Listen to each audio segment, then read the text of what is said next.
বারুইপুর কাছারি বাজারে প্রচুর পরিমাণে বাগদা চিংড়ির আমদানি হয়।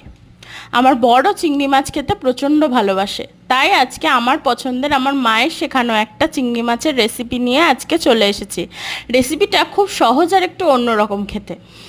নুন হলুদ দিয়ে চিংড়ি মাছটা হালকা করে ভেজে নিতে হবে। তারপর ওই তেলের মধ্যেই শুকনো লঙ্কা, পাঁচফোড়ন আর চিনি অ্যাড করে নেড়ে চেড়ে আদা জিরে বাটা আর গরম মশলা এইগুলো অ্যাড করে দেওয়ার পর নুন হলুদ আর কাঁচা লঙ্কা, কাশ্মীরি লঙ্কার গুঁড়ো অ্যাড করে ভালো করে কষিয়ে নিতে হবে। এই চিংড়ি মাছের রেসিপিতে কিন্তু গরম মশলা আর ঘিয়ের একটা খুব সুন্দর গন্ধ পাবে।